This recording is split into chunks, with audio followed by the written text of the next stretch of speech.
Hi,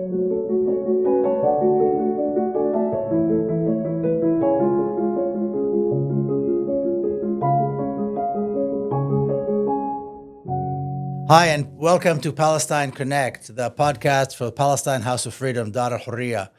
Today, I am speaking with Yazan Risheq, who's a friend. He is the executive director of Grassroots Al-Quds, and he's speaking to us from Jerusalem, Palestine. Thanks for joining us, Yazan. It's good to see you again. Thank you, Miko, and hello, everybody. Thank you for giving me the chance to be on this amazing platform. Of course, of course. So when we were just talking before we started, you said, I told you that we have the space here in Washington, D.C., Palestine House of Freedom on Pennsylvania Avenue, and that we put up the Palestinian flag here. And you said that we were very lucky. Can you explain?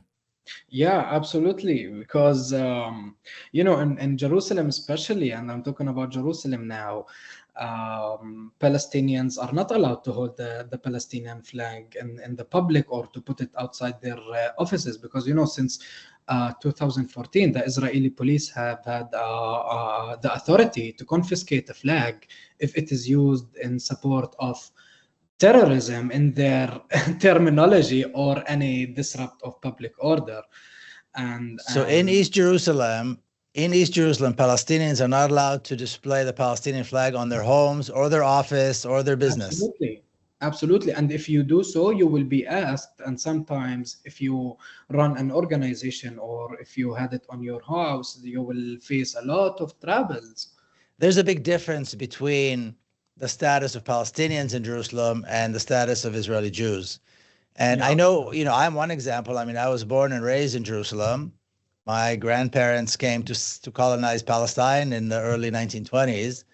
And I've been living away from Palestine, from Jerusalem for many years, but I can go back tomorrow and pick up my life and live there with full rights. That's not exactly the case for Palestinians. Can you explain the special status that Palestinians have in Jerusalem? Yeah, absolutely. Talking about the legal status of Palestinians in Jerusalem, we, just like me and 350,000 Palestinians living in Jerusalem, we hold... I'm sorry, you said 350,000 Palestinians live in East Jerusalem. In East Jerusalem, yes. Okay. We hold a legal status which is called the permanent residency. And there is no other definition for permanent except for permanent. It means that you should have it for, permanent.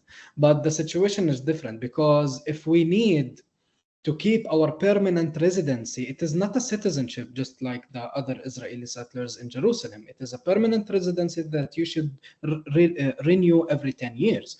And in order to do that, you should prove that Jerusalem is your center of life. There's a difference between the status of Palestinians living in East Jerusalem and Israelis who live in East Jerusalem. Yeah, absolutely. So in East Jerusalem, which was occupied in 1967, yes, and was annexed, of course, there's a difference in status between Israelis, Jews, and Palestinians within East Jerusalem, not just East and West. Yes, within East Jerusalem, even living in the same area. For example, the old city of Jerusalem, Yes. The Jewish quarter over there. Palestinians in Jerusalem, in East Jerusalem, they need to prove that Jerusalem is their center of life. So it means that you should work in Jerusalem, you should live in Jerusalem, your kids should go to a school inside East Jerusalem, and you should pay taxes in Jerusalem. You should have a health insurance with one of the big health companies in East Jerusalem. And if you fail to prove or to provide documentation of that, you will be faced with the threat of revoking your residency. So revoking residency of a Palestinian living in Jerusalem means that they will be sent outside Jerusalem and, of course, behind the wall. So what happens to their property? So if they cannot prove, or for some reason they're caught with not living within those limitations, where do they send them? They send them where? It's even outside Palestine. Or behind the wall to the West Bank. So if they do so, what happens to their property? According to the absentee property law, which was established in 1951, that deals with the property of the Palestinian refugees. Refugees at the first place, they consider, the Israeli occupation consider the Palestinian refugees as absentees. And if you leave Jerusalem, so you will be also considered as an absentee, and your property will directly, they transfer the ownership of your property to other settler group or organizations, very big organizations. So like the Palestinians, so just like in 1948, the Palestinians who were forced to leave, and then their property became absentee property. So you're saying the same thing is applying to Palestinians who live in Jerusalem if they are sent out, if for some reason their status is revoked. Yes. And how often is it? Does it happen a lot? Are they revoked a lot? I mean, yes, I can tell that according to the last statistics, that more than 15,000 Palestinians lost their permanent residency in Jerusalem from 1967 till 2022. And of course, during the war, they revoked the residency of 7 Palestinians. One of them is my cousin, Yazan Risheq, because of, again, fighting terrorism in Jerusalem and etc. This is the difference between the Palestinians and the Israeli Jews living in the same area of East Jerusalem. Of course, they have privileges and we do not. For example, they can, travel using the Israeli passport. We Palestinians living in Jerusalem with the permanent residency issued by the occupation authorities, we need to have a Jordanian passport to travel. And whenever we need to renew our passport, we need to go to Jordan and to renew the passport there. So a Palestinian resident of Jerusalem does not have citizenship. They have a residency, which is a status that's given to them by the Israeli authorities. Absolutely. Now, if they want a passport, they need to apply for a passport in from another country, a country they don't even live in, which happens to be Jordan. And that's the kind of, so if they want to travel, they need to apply for a passport from a completely foreign country, which is Jordan. This is very, very confusing because we need very confusing to issue another document, which is called the laissez-passer, which is an Israeli document, a red document, just like this. It's like a passport, but it is not a passport. Okay, so it's a travel document, basically. Yeah. So when we travel, we hold 3 documents actually: the permanent residency ID, the Jordanian passport, and the laissez-passer passport. Why do you need the laissez-passer as well as the passport? Yeah, that's a very good question. Because first of all, you answered it. We are stateless. Okay. Yes. And we don't have the passport which is identical to our nationality. And some Palestinians are prohibited, or they cannot issue the Jordanian passport for many different reasons. Okay, so instead of that, you can issue the laissez-passer, and that allows you to enter a lot of countries, of course, not like the Israeli passport or the Jordanian passport, but it facilitates somehow, in their terminology, your travel in the airports if you do not have another passport. So it's not guaranteed that you'll get a Jordanian passport when you apply. So you may apply and not get one. Yeah, absolutely. The funny thing about that is, in the Jordanian passport, the nationality I'm talking about my case now. The Jordanian passport says that nationality Jerusalem. In the laissez-passer, it says the nationality of Yazan Jordanian. I mean, it's funny. It's not funny. It's terrible because it makes your life. It's intended to make your life impossible. But it's absurd. It's funny because it's just so absurd. So one document says you have one nationality. The other document says you have another nationality, and you have to travel with both. I can issue a document, a Palestinian document, a Palestinian passport, which is called a one travel passport, which is to Mecca. Because Mecca in Saudi Arabia, they acquire a passport which is identical to your nationality. So the PA can issue for Palestinians in Jerusalem only. They can issue a passport which is called the one travel passport if you want to go to the Hajj season in Mecca, and that's it. And after that, you cannot use it anymore. Why do you think all these particular details are attached to Palestinians who live in Jerusalem? Because it's unique. It's only for Palestinians in 1948 don't have to go through this. Palestinians in the West Bank don't have to go through, in what used to be the West Bank. Only Palestinians in Jerusalem go through this unique web of bureaucracy. Why do you think that's the case? Yeah, it's a very important point, Miko. The Israeli occupation authorities actually use every single life aspect and for one reason, for one purpose, to empty the city from its indigenous people, to empty the city from Palestinians. They use economy as a tool of displacement. They are Israelizing the education and forcing Palestinian schools to teach the Israeli curriculum, which is of course very, very dangerous on us and on our kids.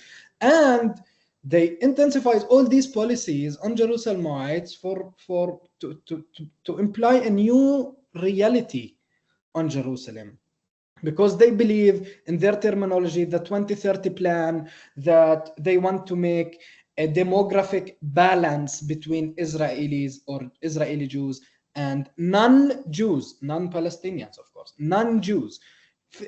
Of course, in our terminology, in our, in our explanations, balance means 50-50, but the plan is different.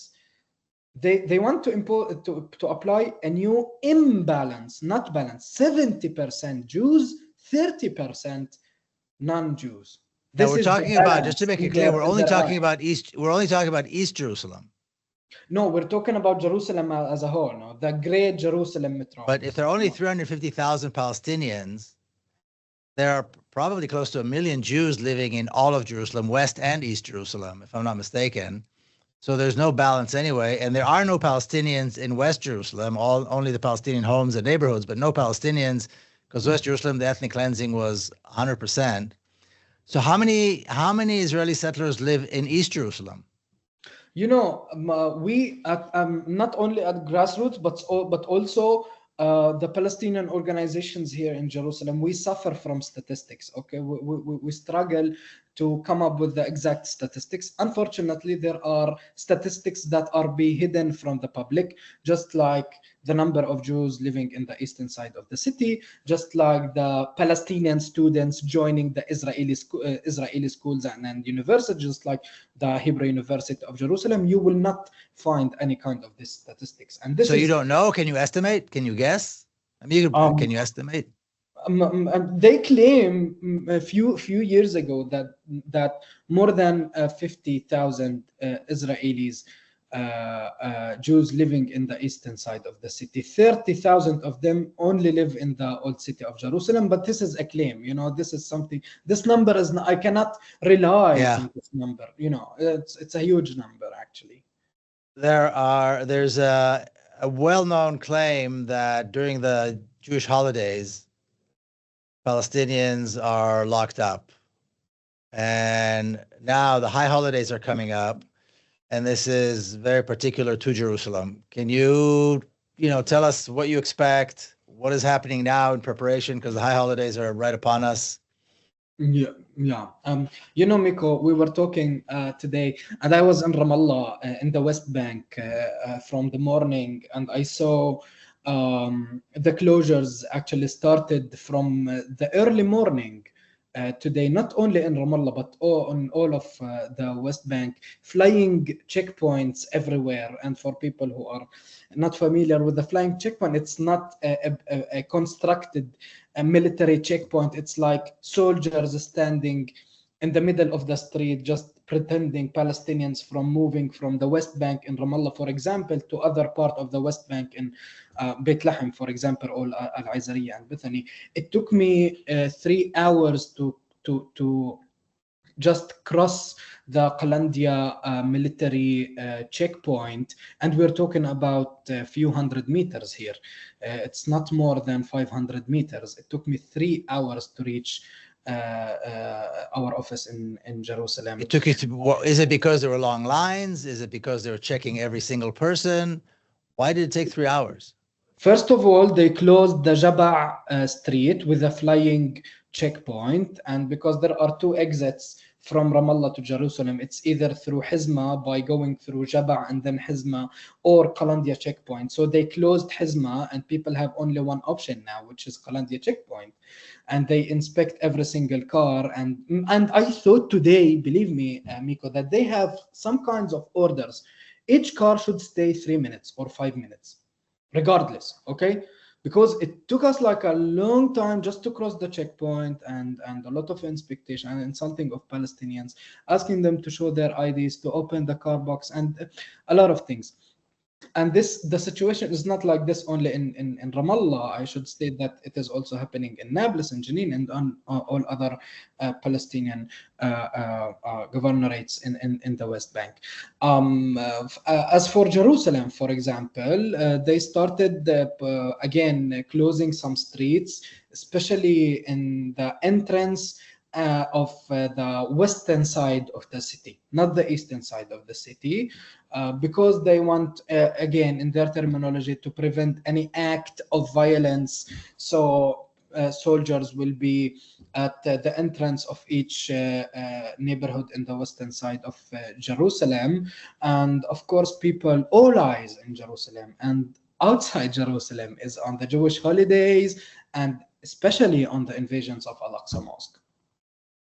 So this is going to be, so this reality of restrictions and closures, how long do you expect? Because the high holiday is a period of, several weeks. So how long do you think this is going to last? Do they start and stop? Is it a constant thing?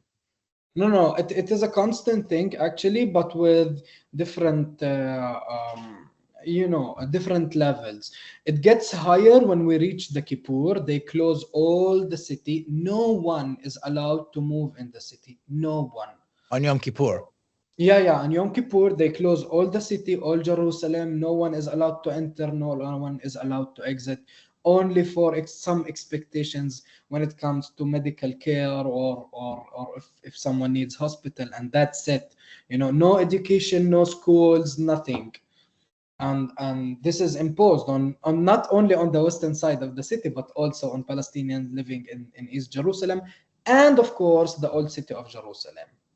Again, the invasions of Al-Aqsa Mosque is now being discussed on the table, I believe, because today, I don't know what's the word in English, but Bikud Ha'orif, which is the internal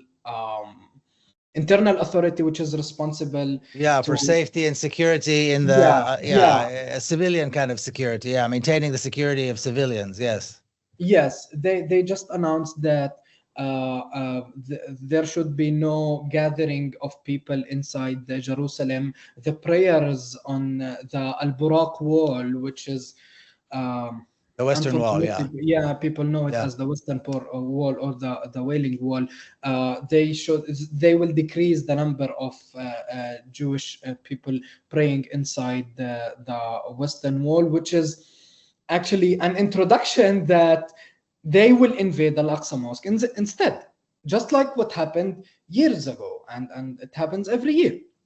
And to make my idea or my vision more clearer, I just want to state to talk about the settlers' raids on Al-Aqsa Mosque by providing this short historical sequence. As you said, Miko, these days with the arrival of the Jewish holidays, the number of settlers invading of Al-Aqsa Mosque from the past week is witnessed an increasing increasing phases. So how did these invasions begin at the first place? I want to stop you just a second, Yazan. So when you say settlers, I think people think that settlers are something other than Israelis. Settlers are basically Israelis, but it refers to mostly Israelis who live in the West Bank. But it's basically Israelis who come from all over the country and invade and do this and believe in this idea of invading, the Al-Aqsa compound. So it's not like aliens or something like that. These are Israelis, and many times they're armed. Yeah. And going back to its historical sequence, Miko, during the Ottoman rule, we're talking about 400 years, 1517 to 1917, I believe. Non-Muslims were allowed to visit Al-Aqsa Mosque with a permit from the official authorities from the Ottoman period. During the British colonial rule, non-Muslims were allowed to enter Al-Aqsa Mosque at specific times and for a fee. Now, you mean the mosque, or do you mean the whole Al-Aqsa space, the whole space? No, the compound, not the compound. Not the mosque itself. But not just the mosque, but the whole space, yeah. Yeah, during the Jordanian control, we're talking about 1949 till 1967. Jerusalem East Jerusalem was under the Jordanian control. Non-Muslims actually were prohibited from entering Al-Aqsa compound. But during the occupation control, and since the completion of the occupation of the remaining parts of Palestine, including annexing East Jerusalem, the policy of settlers invasions actually has evolved. In 1967, settlers were allowed to visit Al-Aqsa compound, but they were forbidden from praying inside it and do the rituals the rituals we see on the social media. 1993, the Israeli occupation court actually granted Jews the right to pray inside the courtyards of Al-Aqsa compound. With the breakout of the Second Intifada in 2000, followed by Ariel Sharon raid into the courtyards of Al-Aqsa Mosque, after which the mosque was closed for non-Muslims for 3 years, Miko. And in 2003, I believe, the Israeli police allowed Jews to re-enter the mosque on a scheduled and controlled basis, limiting their visits to the courtyards without performing any religious prayers or rituals.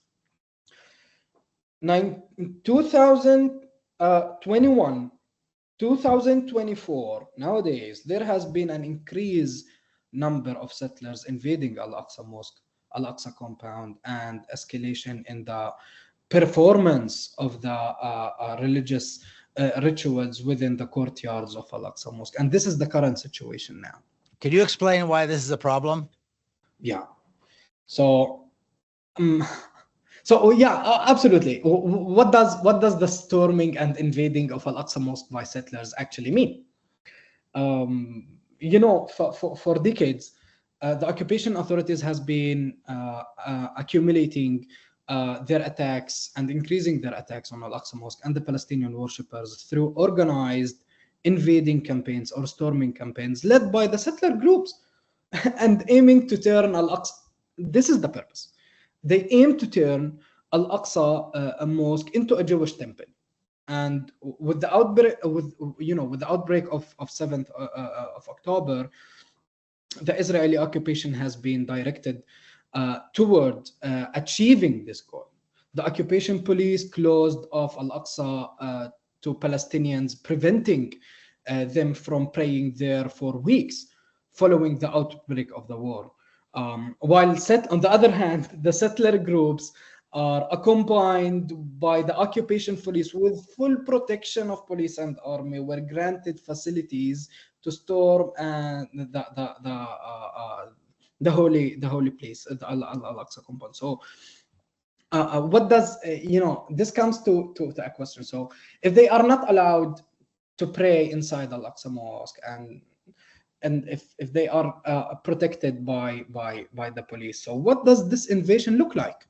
Actually, do they invade Al-Aqsa Mosque as settler groups or religious groups or another thing? Actually, and this is what was said the past month, actually, Miko. These invasions are carried out as tours, funded tours, in the courtyard of Al-Aqsa Mosque at regular times, in the morning and in the afternoon.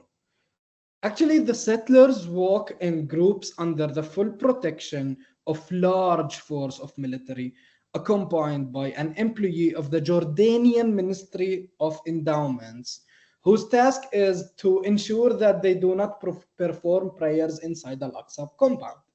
But the reality is different, So just to clarify, again, another point that I think most people are going to miss and find very confusing, it's the Jordanian authorities that actually control the Al-Aqsa compound, the holy space, that the entire holy space is controlled by a Jordanian authority. And I remember going to their office one time.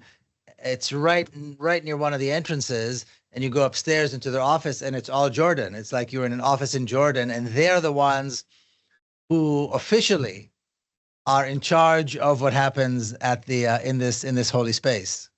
Absolutely. Which is very hard I think for most people to understand. You said something interesting. You said scheduled controlled visits.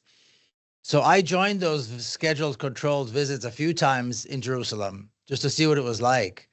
And the armed guard there may be 20, 30 people walking. Most of them are, these very religious kind of West Bank settler types, but others as well. And they maybe 20, 30 walking, and at least another 30 or 40 heavily armed, militarized police. And no Palestinians exist in the space, in that entire compound, while this goes on. And they stop and they pray and they do their rituals as soon as they walk in, and the police let them do it. So what I'm trying to get at here, people will say, why is he calling it invasion? Why not freedom of religion? Why can't anybody pray anywhere else? It's because they don't want equality and freedom of religion. They want to replace the Muslims and the Palestinians. And eventually what's been called as, and I'm sure you've heard this, the Hebronization of Al-Aqsa, where like in the Ibrahimi Mosque in Hebron, they take over more and more and more space until the Palestinians will have no space at all. So I think people need to understand that we're not talking about preventing freedom of religion. We're preventing, or what we're talking about is standing up against this expansion at the expense of Palestinians. Now, Miko, while we are talking now, the sirens in Jerusalem now is happening. If you can hear it, I don't know. No, we can't hear. So there's sirens because of rockets falling or something. Yeah, maybe now I can hear it now through the window over here. I don't know if you can hear it. No. Wow. No, I can't hear. Yeah, wow. Yeah. Okay. So let's talk a little bit about what happened on October 7 and since October 7. In terms of the Palestinian life in Jerusalem. Yeah. October 7th was a critical day for Jerusalemites every day in everyday life, as the Israeli war machine actually intensified its attacks against them. Perhaps the headlines that we saw for such a phase could be like eliciting fear and terror on the Jerusalem physique and constricting movement. While, the occupation has intentionally escalated the frequency and brutality of abusive assaults and arrests, and spread tales, which most of are true, of settler terrorism, mobile phone content inspections, Jerusalemites losing their jobs just for sharing or reacting to a shared post on social media, or being assaulted by their Israeli colleagues, especially in universities. On October 7th, thousands of Israeli forces actually spread throughout the old city of Jerusalem in specific, and Jerusalem in general, and dozens of surrounding neighborhoods, and closing off many areas and imposing tight restrictions of movement. Dozens, Miko, of checkpoints and steel gates were set up, and only old city residents were allowed to enter the old city of Jerusalem. And this lasted for around 2 to 3 months. And now this restriction is only for Palestinians, not for Israeli settlers. Yeah, absolutely. So Israeli settlers who live in homes in the old city can go freely. It was the Palestinians who are not permitted, and the Jews that want to go pray can go pray, but Palestinians were restricted. Just to make that clear, am I right? Absolutely, you're right. And Israeli forces didn't didn't got satisfied. They just traded homes and shops in the old city of Jerusalem, issuing fines and taxes against Jerusalemites, particularly targeting current and ex-prisoners' homes. And at least 86 to 87 were pursued and threatened with the re-imprisonment, let's say, or closing down their shops. Demolishment, also the demolishment of their homes, or seizure of their money and property,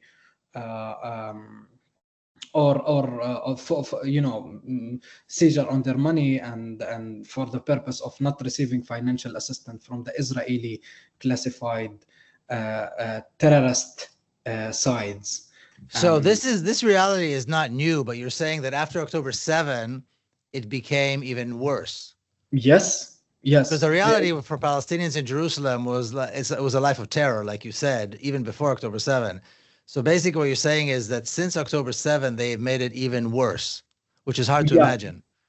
Yeah. Actually, the Israeli also dealt a blow to the economic situation of Jerusalem and its traders and merchants in general, and to those of the old city in particular, as they were already suffocated by the Israeli restrictions and heavy taxes, and had to completely or partially close down their businesses, and they are still closed till now.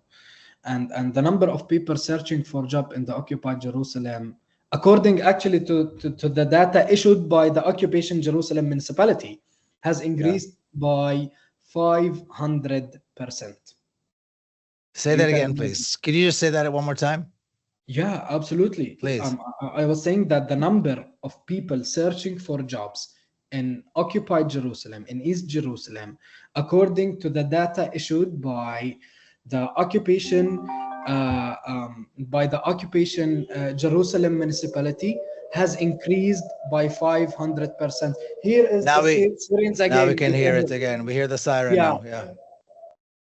Are you okay? Do you need to go to a safe room or something? The Jerusalem houses are too old to have safe houses. Wait, excuse me, say that again? The Jerusalem houses, our office was built after 1967. We don't have a safe house here.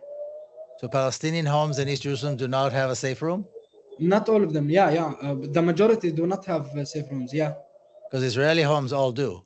Yeah, the vast majority, not only. Yeah, vast majority of Israeli Jewish homes have a safe, kind of like a safe room, shelter. Yeah, but I don't know what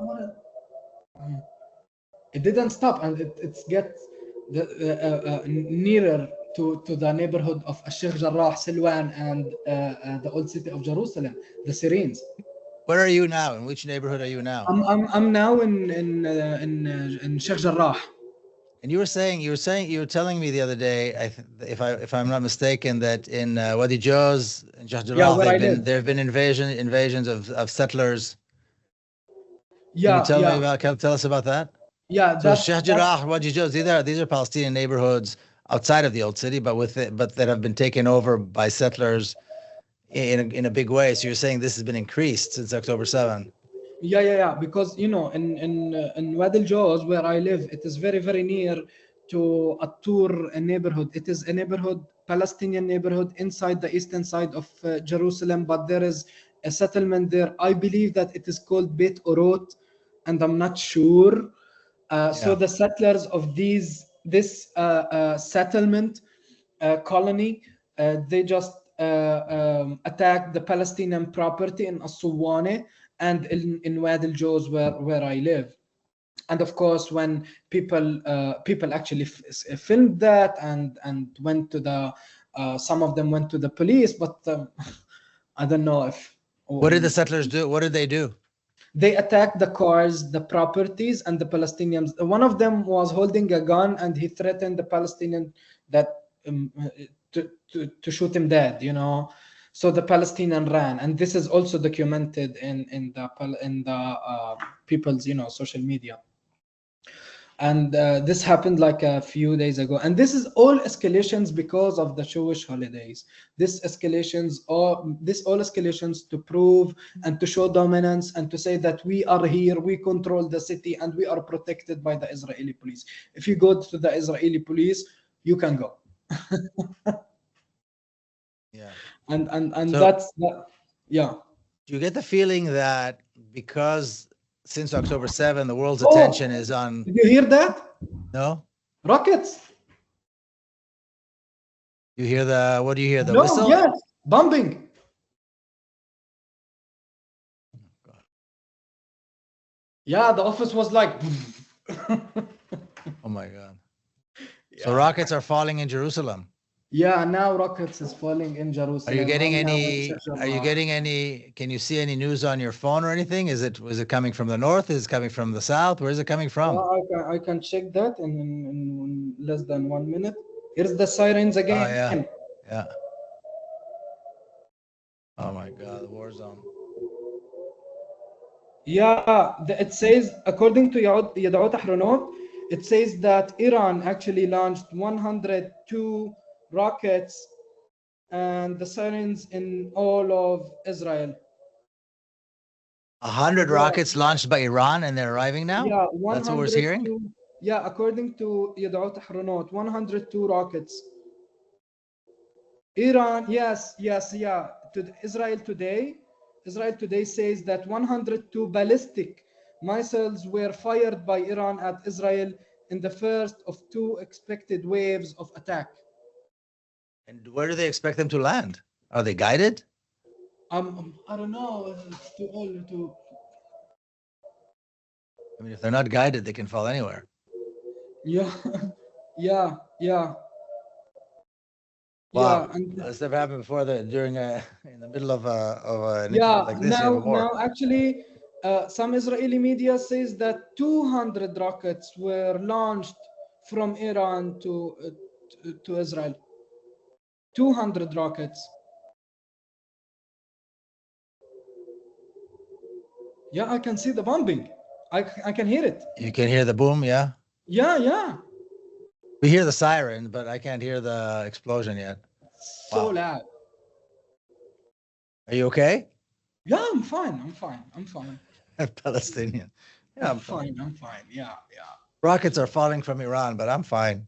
I'm just looking at my phone to see if there's if I'm seeing anything else from the news here. Oh my God. Yeah. Oh my goodness.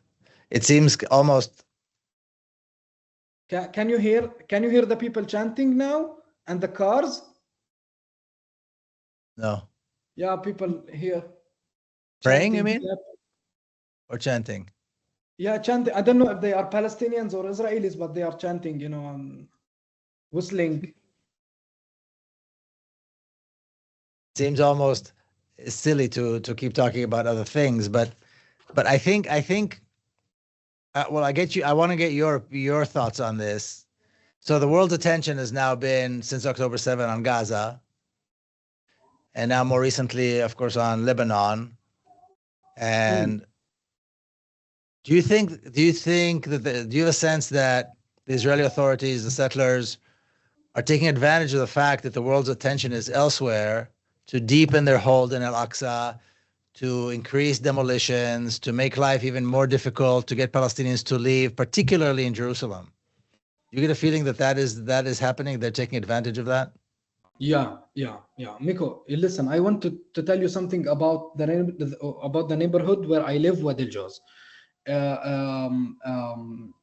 A few weeks ago, actually, the municipality of Jerusalem threatened 17 houses in Wadi al-Jawz, where I live, while the Israeli occupation authorities claim that the houses, which were also built tens of years ago, are built illegally without permission. 17 people, Miko, we're talking about 17 people will be left homeless. Empty families. If these houses get demolished. The municipality is also planning on to demolish 13 more houses in other neighborhoods of Jerusalem, just like Jabal al-Mukabbir, Silwan, of course, Anata, and Shafat refugee camp. Yesterday, they demolished 5 shops in Shafat refugee camp. For what reason? For no reason. For they have different reasons. They didn't say why, but it's even that you don't have the building permit, or you violate one of the laws, or I don't know. But 5 houses. It's a silly question. I mean, it's a silly question. The reason is a silly question. They demolish it because they're there. You said something that I think also another thing you mentioned that I think many people don't realize, that there's a refugee camp within Jerusalem. Yeah. Can you talk about that? So within the city of Jerusalem, there's a refugee camp. So is the municipality taking care of it? Do they rehab? What is that? How can you talk about that? I'll just give you this short historical context. You know, this camp, Shafat refugee camp, was built by the Jordanians after 1967. Why? Because there is a quarter in the after 67. After 67. Okay. Yeah, that is why it is annexed to Jerusalem. After 1967. Before 1967, there was a quarter inside the old city of Jerusalem, which is called Al-Maghariba quarter, the Moroccan quarter. And that's why there is a gate to Al-Aqsa Mosque, which is called the Moroccan Gate, or Bab al-Maghariba. Now, during 1967, the whole quarter was totally demolished, and now it is called the Jewish. That's the plaza. That's the plaza in front of Al Burak. That's the plaza in front of the Western Wall. That was the Maghribi quarter, right? Yeah. And now there are pictures. You can see pictures of the bulldozers immediately demolishing it when East Jerusalem was taken. Absolutely. And now it is called. It is part of the Jewish quarter. So the Jordanian authorities actually built this refugee camp for these people who used to live in this quarter, and for other Palestinians who were expelled from their houses in 1967. Now this refugee camp had a capacity of more than 70,000 Palestinians who hold the permanent residency, the Israeli permanent residency, and it should be under the full responsibility of the Jerusalem municipality. But the reality is different. No infrastructure, no garbage collection, no schools. I mean, there is an UNRWA school over there, but there is no large, big school just like. What is the? Can you repeat? What is the population of the Shafat camp? What is the population? More than 70,000 Palestinians living in Shafat refugee camp and Anata town, which is the same area. They're adjacent. So 70,000 basically should be citizens or residents of the city of Jerusalem. And you're saying there's no garbage collection, there are no schools. I'm assuming there are no hospitals or medical clinics provided by the city. Nothing. No, there is no hospitals, of course. A few schools run by the UNRWA, a new medical clinics run by the UNRWA, and some of the big Israeli medical centers, which is directed and run by the Palestinians inside this Shafat refugee camp. And we're talking about very, very few health centers. And this is an issue because we have this large of population and you have limited number of healthcare services over there. So if they want to have, for example, vaccination, it's either they go to the UNRWA or they go either they go to the UNRWA, but no vaccinations left in the UNRWA, by the way, starting from October 7th, or they go outside the Shafat refugee camp. They need to cross a military checkpoint to reach the hospitals inside Jerusalem. Can you hear the explosions now? Yes. Yeah, I heard that one. Yes.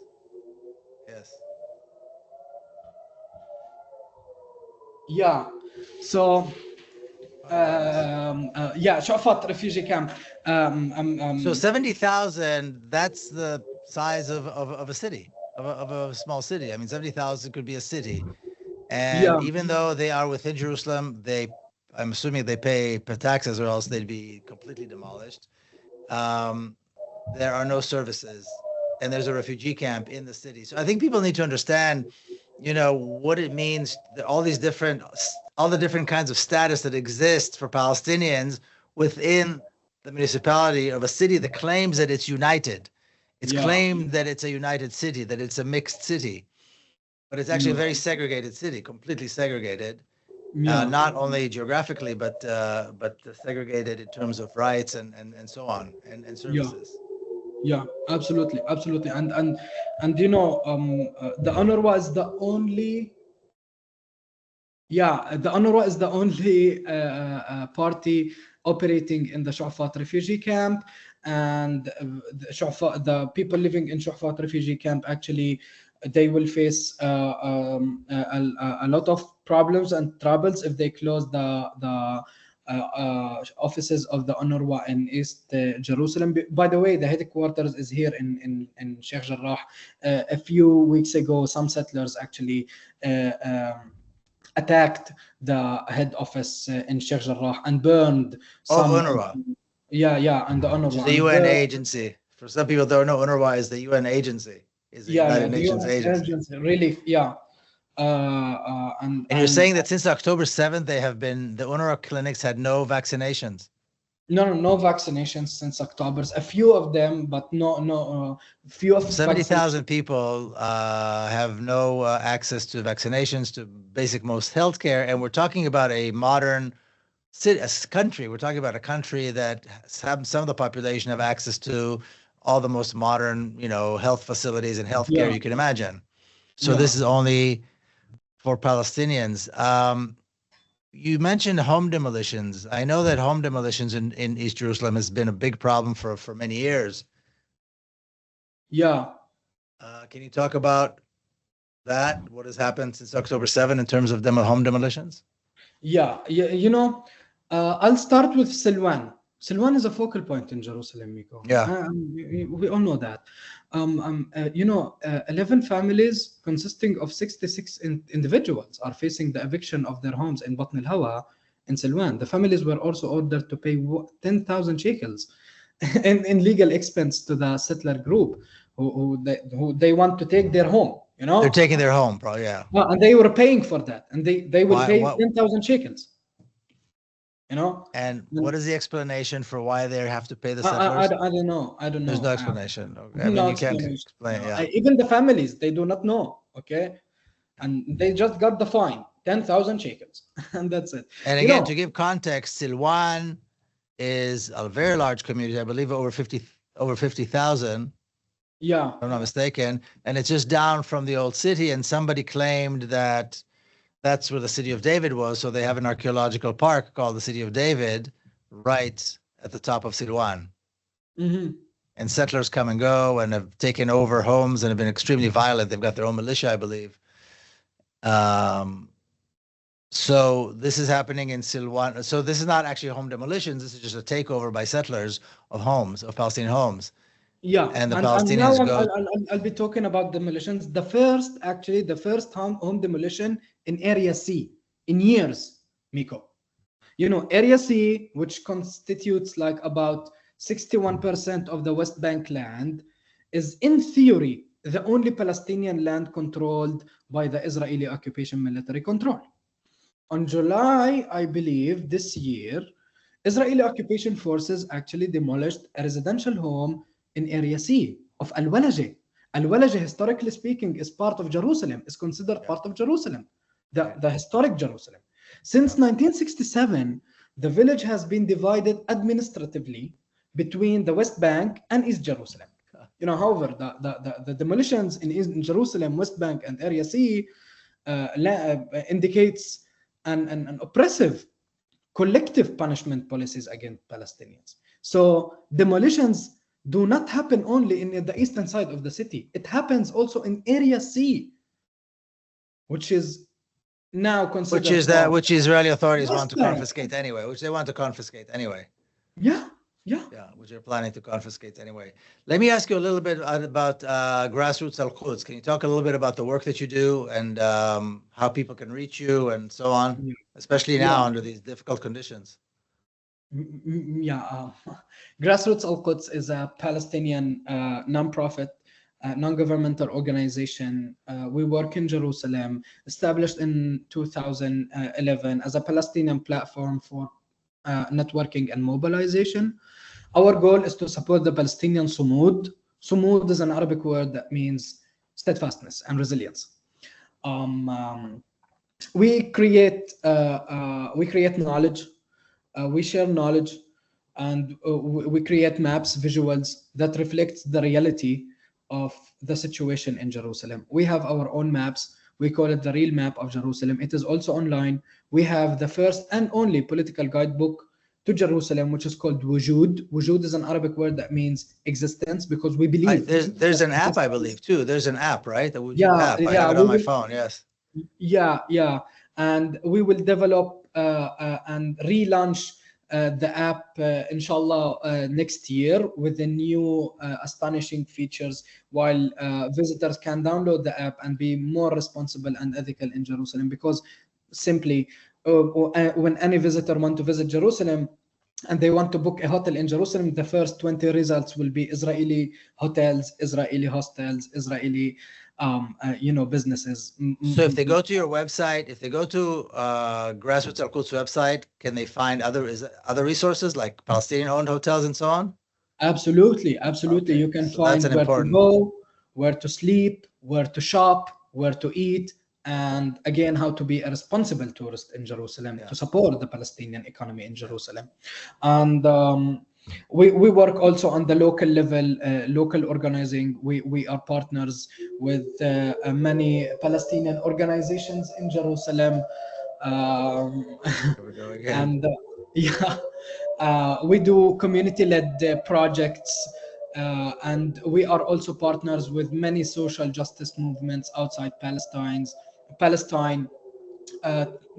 We do advocacy work, and we spread the word outside Palestine, so people can use this knowledge to advocate to Jerusalem and Palestine as well. This is in short about Grassroots Jerusalem. Now we are operating in low profile, let's say, with limited capacity, limited resources, because of the whole current situation, the tracking of this new government to the Palestinian organizations in Jerusalem. Miko, believe me, a week ago, the Israeli police raided Yabus Cultural Center, and please pay attention to this name, Yabus Cultural Center. They were screening a film, a cultural activity called Gaza Untold, frightening all people in the center, kids, women, elderly people, and etc. And they shut down the screening of this movie, and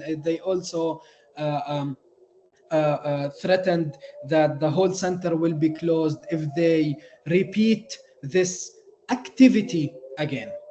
So they are fighting Palestinians here, especially the new government. We all know how far and extreme they are, and especially the new minister Itamar Ben-Gvir, who the national actually security.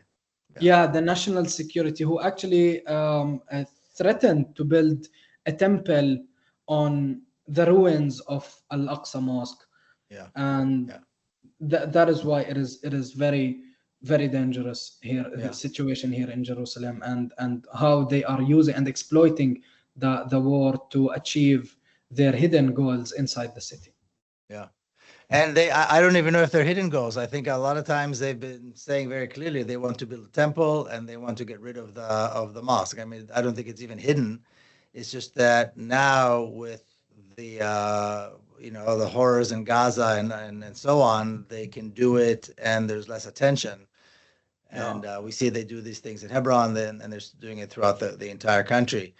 Well, I think my position and our position as Palestine House of Freedom is that the objective needs to be dismantling apartheid and establishing a free Palestine from the river to the sea, because that's the only way to guarantee freedom and safety and security for Palestinians. Other than that, if we don't fight for that, if we don't achieve that, there's no reason for the apartheid state to stop. They're going to keep doing what they're doing, and their objectives, again, I think are very clear. They want to de-Arabize Jerusalem, and that's why they're attacking cultural and religious institutions. And basically, Yeah. they want to de-Palestinize Palestine. Yes. And they're working very, very hard to do That's this. the exact word. Yes. I'll also mention here, just so the listeners know, we're working on this manifesto of the vision of the Free Palestine, and I've asked you to contribute. And so I know you've been busy, but as soon as you can get to it, it'll be great. I look forward to reading it.